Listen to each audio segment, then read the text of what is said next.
জাতীয় সংসদ নির্বাচন আয়োজনের আনুষ্ঠানিক প্রক্রিয়া শুরু করেছে অন্তর্বর্তী সরকার। 2026 সালের ফেব্রুয়ারি মাসে রমজানের আগে নির্বাচন আয়োজনের জন্য নির্বাচন কমিশনকে প্রস্তুতি সম্পন্ন করার নির্দেশ দিয়েছে প্রধান উপদেষ্টার কার্যালয়। বুধবার রাতে নির্বাচন কমিশনের সিনিয়র সচিবের কাছে এ নির্দেশনা পাঠান প্রধান উপদেষ্টার মুখ্য সচিব এম সিরাজউদ্দিন মিয়া। এতে নির্বাচন অবাধ, সুষ্ঠু, শান্তিপূর্ণ ও উৎসব মুখর করতে প্রয়োজনীয় সব প্রস্তুতি ও প্রাতিষ্ঠানিক কার্যক্রম শুরুর অনুরোধ জানানো হয়। এর আগে মঙ্গলবার জুলাই গণঅভ্যুত্থান দিবসে জাতির উদ্দেশ্যে দেওয়া ভাষণে প্রধান উপদেষ্টা জানান, আগামী ফেব্রুয়ারিতে রোজা শুরুর আগে জাতীয় নির্বাচন অনুষ্ঠিত হবে এবং সেজন্য ইসিকে চিঠি পাঠানো হবে। সে ধারাবাহিকতায় এবার চিঠি পাঠানো হলো নির্বাচন কমিশনে। নির্বাচনের সড়কে উঠেছে দেশ। সেই নির্বাচন ঘিরে আইন শৃঙ্খলা পরিস্থিতি সহ নানা বিষয়ে রাজনৈতিক দলগুলোর সঙ্গে সংলাপের জন্য 1 মাস সময় রাখার পরিকল্পনা রয়েছে নির্বাচন কমিশনের।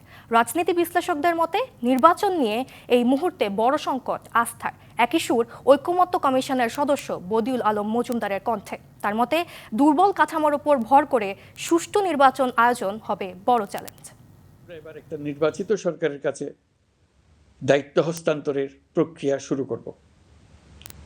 অন্তর্বর্তী সরকারের পক্ষ থেকে আমি প্রধান নির্বাচন কমিশনারের কাছে চিঠি পাঠাবো, যেন নির্বাচন কমিশন আগামী রমজানের আগে 2026 সালের ফেব্রুয়ারি মাসে জাতীয় নির্বাচন অনুষ্ঠানের আয়োজন করেন। সময় কম, প্রশ্ন অনেক, আছে সীমাহীন চাপ, তবুও থেমে নেই পথ চলা। আইন শৃঙ্খলা পরিস্থিতি উন্নতির পাশাপাশি রাজনৈতিক দলগুলোর মধ্যে আস্থা ফিরিয়ে আনার মতো বড় বিষয় রয়েছে। সব মিলিয়ে সুষ্ঠু নির্বাচন আয়োজনে ইসির সামনে এক বড় চ্যালেঞ্জ। এরই মধ্যে নির্বাচনের ট্রেন ছেড়ে দিয়েছে স্টেশন, তবে গন্তব্যের এই পথ আঁকাবাঁকা, জটিল। নির্বাচন কমিশনের দাবি, আইন শৃঙ্খলা পরিস্থিতি বড় বাধা হয়ে দাঁড়াবে না। বিভিন্ন চ্যালেঞ্জ থাকা সত্ত্বেও আমরা কিন্তু আমাদের প্রস্তুতি এগিয়ে নিচ্ছি। ভোটারদের যে আস্থা সৃষ্টি, এটা বড় চ্যালেঞ্জ হয়ে গেছে। ইলেকশনটাকে অ্যাজ ট্রান্সপারেন্ট অ্যাজ পসিবল করতে চাই। আইন শৃঙ্খলার নাজুক পরিস্থিতির কারণে সুষ্ঠু ভোট আয়োজনে এখনো সন্দিহান ঐকমত্য কমিশনের সদস্য ডক্টর বদিউল আলম মজুমদার। এখন আইন শৃঙ্খলা পরিস্থিতির ব্যাপারে সমস্যা আছে। একটা বাহিনী যখন ভেঙে পড়ে তখন এটাকে পুনর্গঠন করে এটাকে সক্রিয় করা এবং এটাকে কার্যকর করা সহজ নয়। তো সরকার চেষ্টা করছে, এখনও সমস্যা আছে। আমি আশা করি যে নির্বাচনের আগে যে তারা এই সমস্যার সমাধান করতে পারবে। রাজনৈতিক বিশ্লেষকরা বলছেন, এই ভোটযাত্রা কেবল ব্যালট ঘিরে নয়, ইসির কাছে এটা আস্থা, গ্রহণযোগ্যতা আর জবাবদিহির এক বড় পরীক্ষা। সংস্কার কমিশন যে রিপোর্টগুলো এসেছে সেটা তো মেনে নির্বাচন কমিশন গঠন না হলেও কিন্তু নির্বাচন কমিশনের কার্যাবলীর উপরে কিন্তু সংস্কার কমিশনের রিপোর্ট প্রভাব ফেলে। এগুলোকে বাস্তবায়ন করে আস্থা অর্জন করা এবং সে আস্থা অর্জন করে বিশ্বাসযোগ্য নির্বাচন করতে পারা, সুষ্ঠু এবং বিশ্বাসযোগ্য নির্বাচন করতে পারা কঠিন ব্যাপার। কিন্তু এই নির্বাচন কমিশনকে যে মুভমেন্ট আমি দেখেছি গত কয়েক মাস, সেটাতে আমি খুব বেশি আস্থাবান না। তিনি মনে করেন, এই মুহূর্তে দেশের রাজনীতিতে সবচেয়ে বড় সংকট বিশ্বাসের। যে পদক্ষেপগুলো আমাদেরকে হয়তো নতুনভাবে আশা জাগাবে বা বিশ্বাস তৈরি করবে। Nupur Mahmud, DBC news, Dhaka. DC, SP, UNO এবং ওসি সহ গুরুত্বপূর্ণ পদে কর্মকর্তাদের নির্বাচনের সময় লটারির মাধ্যমে রদবদল ও পোস্টিং করা হবে, একথা জানিয়েছেন স্বরাষ্ট্র উপদেষ্টা জাহাঙ্গীর আলম চৌধুরী। আরও জানান, নির্বাচনী দায়িত্বে আইন শৃঙ্খলা বাহিনীর প্রায় 8 লাখ সদস্য মোতায়েন থাকবে। আসন্ন ত্রয়োদশ জাতীয় সংসদ নির্বাচন সুষ্ঠুভাবে আয়োজন করার লক্ষ্যে আইন শৃঙ্খলা রক্ষাকারী বাহিনীর বিভিন্ন কর্মপরিকল্পনা প্রণয়ন বিষয়ে সিদ্ধান্ত গ্রহণে বুধবার দুপুরে স্বরাষ্ট্র মন্ত্রণালয়ের গুরুত্বপূর্ণ বৈঠক। স্বরাষ্ট্র উপদেষ্টার সভাপতিত্বে এতে উপস্থিত ছিলেন বেশ কয়েকজন উপদেষ্টা ও আইন শৃঙ্খলা বাহিনীর শীর্ষ কর্মকর্তারা। পরে বৈঠক শেষে স্বরাষ্ট্র উপদেষ্টা জানান, ডিসি, এসপি, ইউএনও এবং ওসি সহ নির্বাচনের সময় গুরুত্বপূর্ণ দায়িত্ব পালন করা কর্মকর্তাদের লটারির মাধ্যমে পোস্টিং দেওয়া হবে। এসপি এবং ওসিদের আপনাদেরও আমি হয়তো ইনভাইট করবো, আপনাকে এই অ্যাসোসিয়েশনের সভাপতি এবং সেক্রেটারি, তাদের সামনে আমরা লটারির মাধ্যমে পোস্টিংটা আমরা করে দিই। উপদেষ্টা আরও জানান, সব মিলিয়ে প্রায় 8 লাখ আইন শৃঙ্খলা বাহিনীর সদস্য কাজ করবে আগামী জাতীয় নির্বাচনে। আর 47,000 ভোট কেন্দ্রে দায়িত্বরত পুলিশ কর্মকর্তার জন্য কেনা হবে বডি ক্যাম। 47,000 ভোট কেন্দ্রে প্রতিটা কেন্দ্রে আমরা একটা করে বডি ক্যামেরা দেওয়ার চেষ্টা করব। এই বডি ক্যামেরা থাকবে আমাদের ওখানে যে পুলিশের যে সিনিয়র মোস্ট তার সুলতানা স্বর্ণা, ডিবিসি নিউজ, ঢাকা। 2024-এর 5ই অগাস্ট ছাত্র জনতার অভ্যুত্থানের মুখে রাজনৈতিক বাকবদলের পর রাজধানী হয়ে পড়ে কার্যত পুলিশ শূন্য। এই সুযোগে নানা এলাকায় গজিয়ে ওঠে ডাকাত দল। ডাকাতি ঠেকাতে আবারও পথে নামে ছাত্র জনতা। পাড়া মহল্লার পথে পথে রাতভর চলে পাহারা আর প্রতিরোধ। গণ অভ্যুত্থান পরবর্তী জনশূন্য রাতের ঢাকা, মাঝে মাঝে ছুটে যাচ্ছে সেনাবাহিনীর টহল গাড়ি। সামাজিক যোগাযোগ মাধ্যমে ছড়িয়ে পড়ছে চুরি ডাকাতির নানা ভিডিও। তবে পুলিশবিহীন নগরীকে অপরাধীদের অভয়ারণ্যে পরিণত হতে দেয়নি ছাত্র জনতা। পাড়া মহল্লায় গড়ে ওঠে একতাবদ্ধ প্রতিরোধ। যে একটা ভঙ্গুর পরিস্থিতি ছিল, কোনো থানায় পুলিশ ছিল না, সেনাবাহিনীদের আমরা পর্যাপ্ত পরিমাণে পাইনি, এলাকায় ডাকাতি হয়েছে, ওইগুলো আমরা যেভাবে পারছি প্রতিরোধ গড়ে তুলছি। এলাকার সব মানুষজন নিয়ে বিভিন্ন পাড়া মহল্লায়, এলাকায়, থানায় আমরা পাহারায় ছিলাম। বিভিন্ন মহল্লায় বিভিন্ন এলাকায় ছাত্র জনতা এই প্রতিরোধ গড়ে তুলেছে। আমাদের দায়িত্ববোধ থেকে আমরা এই দেশের সম্পদ হিসেবে আমরা পাহারা দিয়েছি। আইন শৃঙ্খলার চরম নাজুক পরিস্থিতির ওই সময় রাজধানীতে রাত মানেই ছিল ডাকাতের আতঙ্ক। ডাকাত চক্রকে ঠেকাতে জীবনের ঝুঁকি নিয়েই রুখে দাঁড়ায় নাগরিকেরা। আমরা জাস্ট প্রত্যেকটা এলাকায় দেখছি বিভিন্ন রকম মব সৃষ্টি করছে। তো এই মবের মবকারীদেরকে আমরা প্রতিহত করার জন্য দেশের দায়িত্ব তো সবার, আমাদের দেশ রক্ষা করা, আমাদের একটা টিম ওয়াইজ করা হয় সিকিউরিটি পারপাস। প্রত্যেকটা এলাকায় আমরা ডাকাত চোর থেকে সাবধান থাকার জন্য 5 আগস্টের পর থেকে 10 থেকে 15 দিন পর্যন্ত আমরা এটা কন্টিনিউ করি। ডাকাত দল প্রতিরোধে জীবন বিপন্ন হয় কারো কারো। তখন আমার চ্যালেঞ্জ ছিল যে আমি এই এলাকাকে প্রোটেক্ট করব। ঠিক 7 তারিখে দেখলাম ডাকাতি চক্র, যখন আমি এদেরকে প্রতিহত করার চেষ্টা করে বাধা দিতে যাই, ওই মুহূর্তে তারা আমাকে সরাসরি একটা গুলি করে।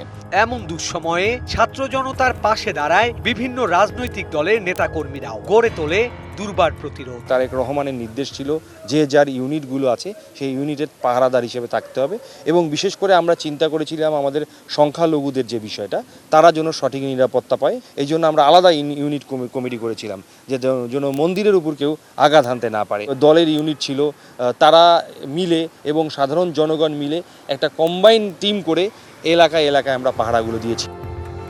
Sourav Appa, DBC news, Dhaka. টানা বৃষ্টিতে চট্টগ্রামের কিছু নিচু এলাকায় তৈরি হয়েছে জলাবদ্ধতা। বুধবার রাত থেকে নগরীর কাতালগঞ্জ, সুলকবহর, আগ্রাবাদ, সিডিয়া আবাসিক ও হালি শহরের কিছু এলাকাসহ অধিকাংশ নিচু এলাকা তলিয়ে গেছে। এতে দুর্ভোগে পড়েছেন পথচারী থেকে শুরু করে অফিসগামী ও স্কুল কলেজের শিক্ষার্থীরা। পানি ঢুকেছে কাতালগঞ্জ আবাসিকের বেশ কিছু ব্যবসা প্রতিষ্ঠানে, নষ্ট হচ্ছে জিনিসপত্র। ড্রেন নালাগুলো ঠিকমতো পরিষ্কার না করার কারণে মূলত এই জলাবদ্ধতা, বলছে নগরবাসী।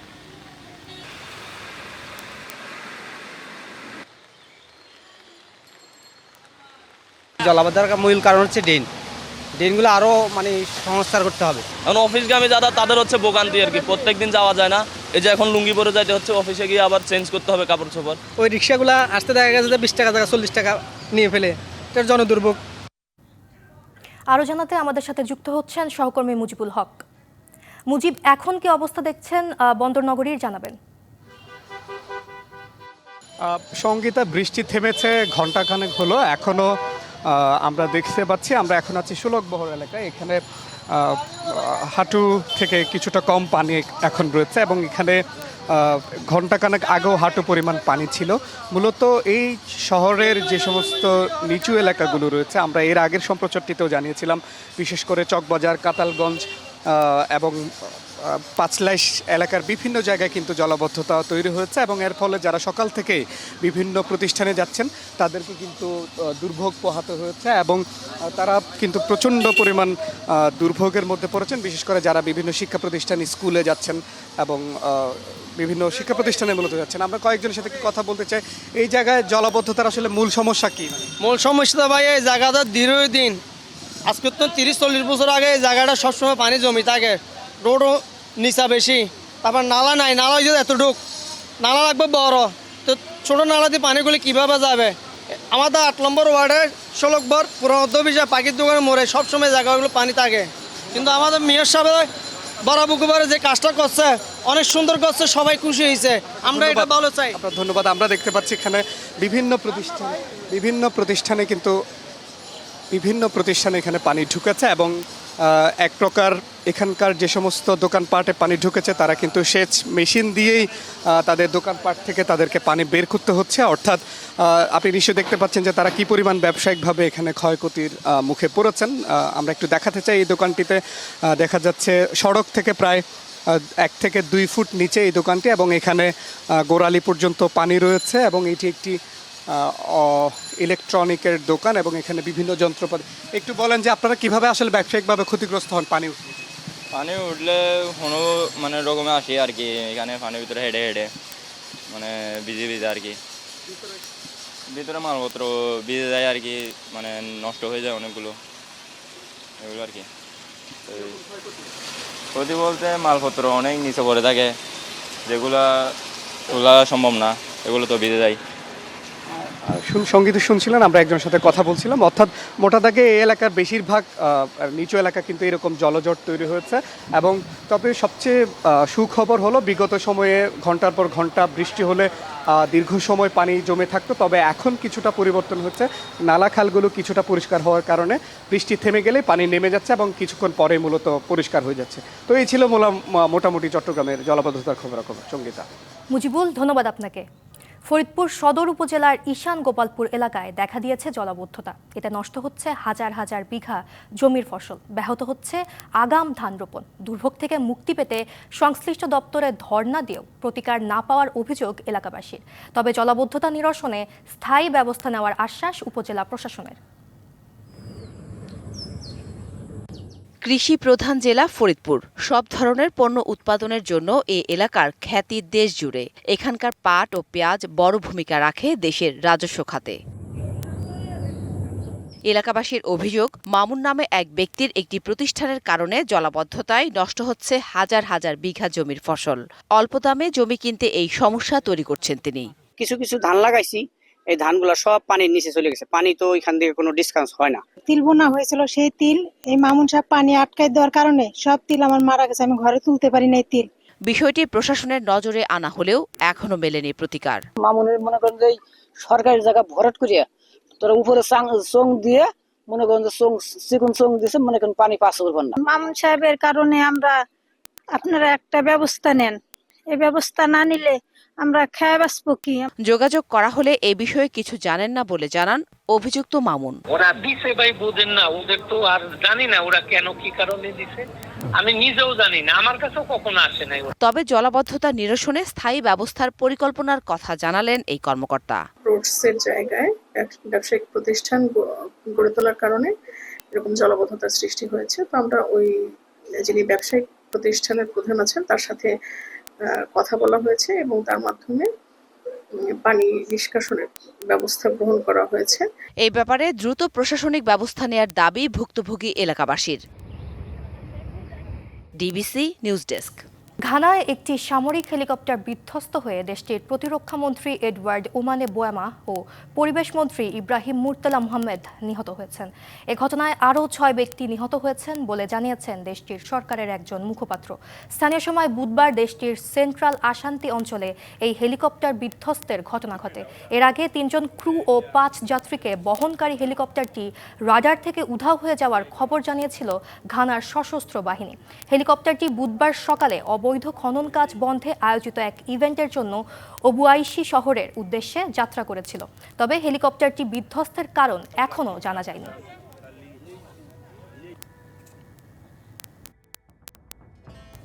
আগামী সপ্তাহের শুরুতে রাশিয়া ও ইউক্রেনের প্রেসিডেন্টের সাথে বৈঠকে বসতে পারেন মার্কিন প্রেসিডেন্ট ডোনাল্ড ট্রাম্প। স্থানীয় সময় বুধবার হোয়াইট হাউসের বরাতে এ তথ্য জানিয়েছে বার্তা সংস্থা রয়টার্স। ট্রাম্প জানান, ইউক্রেন যুদ্ধের অবসানে রাশিয়ার সাথে একটি সম্মেলনের খুব ভালো সম্ভাবনা রয়েছে। প্রথমে রুশ প্রেসিডেন্ট ভ্লাদিমির পুতিনের সঙ্গে বৈঠক করতে পারেন ট্রাম্প।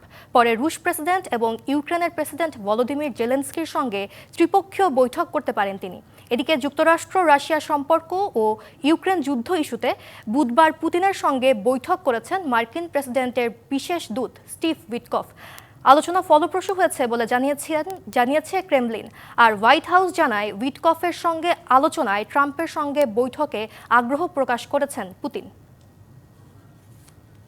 ডিবিসি সংবাদে এই ছিল এখনকার মতো। ডিবিসি নিউজের সংবাদগুলো পড়তে ভিজিট করুন dbcnews.tv আর ভিজিট করুন ডিবিসির ফেসবুক পেজ এবং ইউটিউব চ্যানেল। ডিবিসির সঙ্গেই থাকুন।